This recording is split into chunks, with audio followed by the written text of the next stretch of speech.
नमस्कार दोस्तों संत कबीरदास जी के दोहे, इस विषय के ऊपर हम लगातार दोहों के माध्यम से आप सभी के साथ संवाद कर रहे हैं।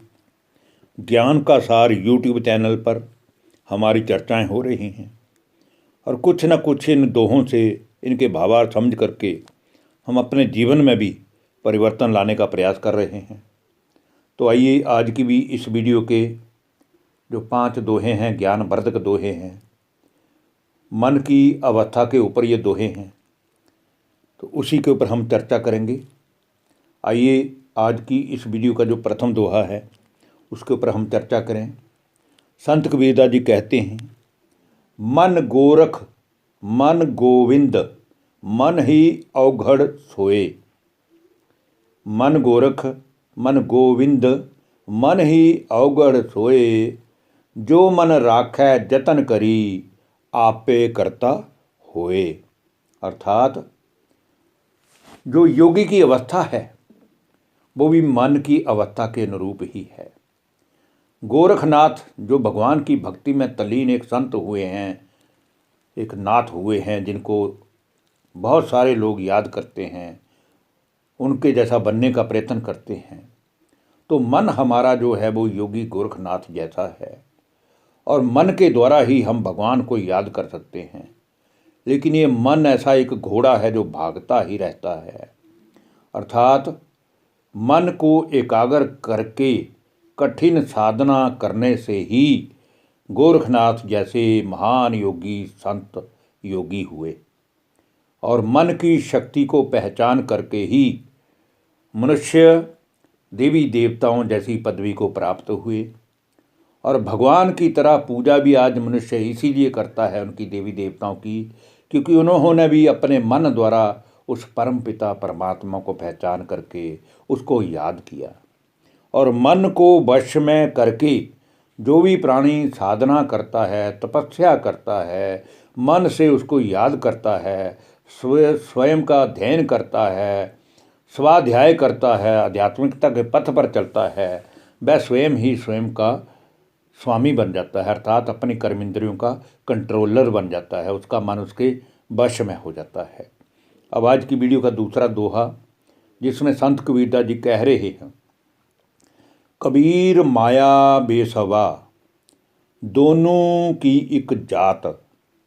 कबीर माया बेसवा दोनों की एक जात। आंबत को आदर करें और जात न भूजे बात। अर्थात माया और वेश्या इन दोनों की एक ही जाति है, इन दोनों के एक ही जैसे कर्म है। क्योंकि वेश्या का काम भी ग्राहकों को लुभा लुभा कर अपने कोठे पे बुलाना होता है, क्योंकि उसको पैसे से प्रेम है। वो अपने जिस्म को बेचती है, लेकिन उसको अपने भोजन की व्यवस्था करने का इसके अच्छा साधन कोई नज़र नहीं आता। इसी प्रकार माया जो है, काम क्रोध लोभ मोह अहंकार ईर्ष्या नफरत बैर भावना, जितने भी ये मन की भावनाएं हैं, जितने भी ये बुराइयां विकार हैं, इन्हों में ही फंसा हुआ आज का इंसान माया और वेश्याओं का गुलाम बन गया है। ये दोनों ही पहले तो प्राणी को लुभाते हैं, उन्हें पूर्ण सम्मान देते हैं, परंतु जब इनका मकसद पूरा हो जाता है तो जाते समय ये उनसे बात भी नहीं करते, मुख मोड़ लेते हैं। इसलिए क्यों नहीं हमें समय से पहले ही माया का भी त्याग कर देना चाहिए, इन बुराइयों का भी त्याग कर देना चाहिए। और वेश्या अर्थात हमारे मन में जो बुरी बुरी विचार आते हैं, जो भोगनाओं के विषय भोगना के संस्कार हैं, विकार हैं, संकल्प हैं, इनको छोड़ देना चाहिए। अब आज की वीडियो का तीसरा दोहा, जिसमें संत कबीरदास जी कह रहे हैं, कामी अमीन भावई विष को लेवै सोध। कामी अमीन भावई विष को लेवै सोध। कुबुद्धि न भाज जीव की भावै ज्यों पर मोद। अर्थात विषय भोगी रूपी कामी पुरुष को आप कितना भी उपदेश दो, कितने भी वेदों शास्त्रों की कहानियाँ सुनाओ, कितना भी संत पुरुषों के बारे में बताओ, कितना भी इसको ऋग्वेद सामवेद में से ज्ञान सुना दो, परंतु उसको कोई भी अच्छा नहीं लगता, क्योंकि उसका मन विषय भोगना में ही डूबा हुआ है। उसको कितने ही आप सदाचार और ब्रह्मचर्य आदि की शिक्षा दो, परंतु उसे ये बातें अच्छी ही नहीं लगेंगी। वह हमेशा ही सदा के लिए ही काम रूपी विषय रूपी विष को ढूंढता फिरता है और चित्त की चंचलता से उसकी बुद्धि नष्ट हो जाती है, जिस कारण वो कभी भी अपने जीवन में सद्गुणों को धारण कर ही नहीं सकता। हमेशा ही उसका मन विषय भोगना जैसी वस्तुओं के पीछे भागता रहता है और उसका कभी भी मन संतुष्ट नहीं होता है और वह कभी भी अच्छे मार्ग पर नहीं चल सकता है। अब आज की वीडियो का चौथा दोहा, जिसमें संत कबीरदास जी कह रहे हैं, कुमति कीच चेला भरा गुरु ज्ञान जल होए। कुमति कीच चेला भरा गुरु ज्ञान जल होए, जन्म जन्म का मोर्चा पल में डारे धोए। अर्थात अज्ञान रूपी कीचड़ में जो शिष्य डूबा रहता है वो हमेशा ही संसार के कीचड़ में डूबता ही चला जाता है। अर्थात शिष्य अज्ञान के अंधकार में भटकता ही रहता है।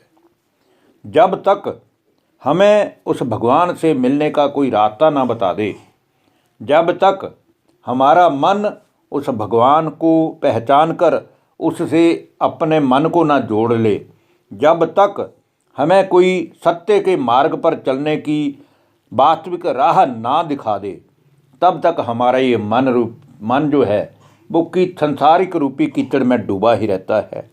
इसलिए जब तक हमें सच्चा गुरु जो परमात्मा का ज्ञान दे ऐसा नहीं मिलता है, तब तक ज्ञान रूपी जल हमारे ऊपर पड़ नहीं सकता। और जब सच्चा गुरु हमें मिल जाता है तो ज्ञान रूपी जल के छींटे के द्वारा हमारी आत्मा की मैल उतरती है, हमारा मन स्वच्छ होता है और जब हमारा मन स्वच्छ हो जाता है तो स्वतः ही भगवान से हमारा मन जुड़ जाता है। अब आज की वीडियो का अंतिम दोहा, जो कि 5वां दोहा है, उसमें संत कबीरदास जी कह रहे हैं, जाका गुरु है आंधरा चेला खरा निरंद। जाका गुरु है आंधरा चेला खरा निरंध, अनेधे को अंधा मिला पड़ा काल के फंद। अर्थात इसका क्या भाव है, अर्थ है, इसका भावार्थ ये है कि संसार में आज बहुत सारे लोग ऐसे हैं जो गुरु का चोला ओढ़ करके लोगों के सामने गुरु होने का ढोंग रचते हैं, लेकिन वास्तव में वो गुरु कहलाने के भी लायक नहीं होते हैं। इसलिए यदि गुरु ही अज्ञानी है, यदि गुरु स्वतः ही माया रूपी विषय व्यसनों में डूबा है, लेकिन ऊपरी आडंबर से वो दिखावा करता है कि मैं गुरु हूँ, तो उसका शिष्य कदापि भी ज्ञानी हो नहीं सकता। अर्थात उसका शिष्य भी महा अज्ञानी ही होगा। जिस प्रकार अंधे को मार्ग दिखाने वाला अगर अंधा ही मिल जाए तो उन दोनों की गति क्या होगी, आप समझ सकते हैं कि दोनों ही विशाल कूप में डूब मरेंगे। और ऐसे गुरु और शिष्य काल के चक्कर में फंसकर अपना जीवन व्यर्थ गवा देते हैं। अर्थात उनके मन का शुद्धिकरण कहीं भी हो नहीं सकता, क्योंकि गुरु जो है वो गुरु गद्दी पाने के लिए झूठे आडंबर धर्म का सहारा लेकर के संसार को गुमराह कर रहा है, भोले भोले मनुष्यों को गुमराह कर रहा है। और जो उनके शिष्य हैं, जो और मनुष्यों को उनके चक्कर में लाते हैं, वो दोनों के दोनों ही अपने जीवन को व्यर्थ ही गवा रहे हैं। और एक न एक दिन उनको इसका भी जब नतीजा मिलेगा, उसका कर्मों का फल मिलेगा, तो वो दोनों के दोनों ही संसार में किसी को मुंह दिखाने के लायक नहीं रहेंगे। इसलिए संत कबीरदास जी कहते हैं कि गुरु वो अच्छा जो भगवान से मिलाए, गुरु वो अच्छा जो हमें सत्य मार्ग पे चलाए, गुरु वो अच्छा जो हमारी आत्मा का हमें बोध कराए। गुरु वो अच्छा जो हमारे को मन से उस परमात्मा से कैसे जुड़ना है इसका ज्ञान बता दे। धन्यवाद। नमस्कार दोस्तों।